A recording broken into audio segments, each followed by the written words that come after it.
કઈ રીત મુજબ વાંચવાથી લાંબા સમય સુધી યાદ રહી શકે? તો આગળ મેં ચર્ચા કરી એ પ્રમાણે જ્યારે આપણે કોઈ વિષય શરૂ કરીએ છીએ ત્યારે પહેલા દિવસે આપણે જેટલું શીખીએ છીએ બીજા દિવસે આગળ શીખેલું છે એનું પુનરાવર્તન પ્લસ નવું શીખવાનું, ત્રીજા દિવસે પહેલા પ્લસ બીજાનું પુનરાવર્તન ત્રીજા દિવસનું શીખવાનું, ચોથા દિવસે પહેલા બીજા ત્રીજા 1 થી 3નું પુનરાવર્તન ચોથા દિવસનું શીખવાનું. આમ આગળનું નવું શીખતા જાઓ. જે આગળ ભણી ગયા છો એનું પુનરાવર્તન નવું ઉમેરો, આગળનું પુનરાવર્તન નવું ઉમેરો, આગળનું પુનરાવર્તન નવું ઉમેરો, એમ આખો વિષય પતે પછી આખા વિષયનું પુનરાવર્તન. જ્યારે વિષય ચાલુ હોય ત્યારે રોજ પુનરાવર્તન કરવાનું, જ્યારે વિષય પતી જાય પછી અઠવાડિયામાં 1 વખત કરવાનું.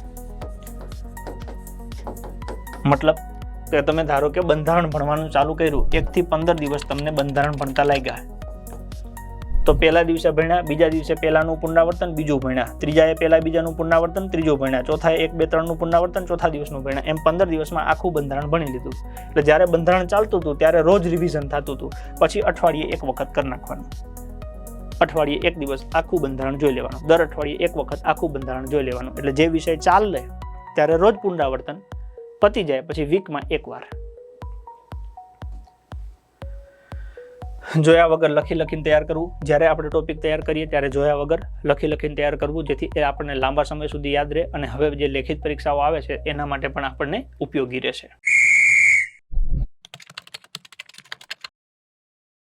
ચર્ચા ચાલુ રાખીશું. સફળ થવાનું કરવાના જ છે. બસ જોડાયેલા રહેજો. મજા આવે તો તમારા મિત્રો સાથે શેર કરજો. રેડી? મળીએ ચાલો આગળ.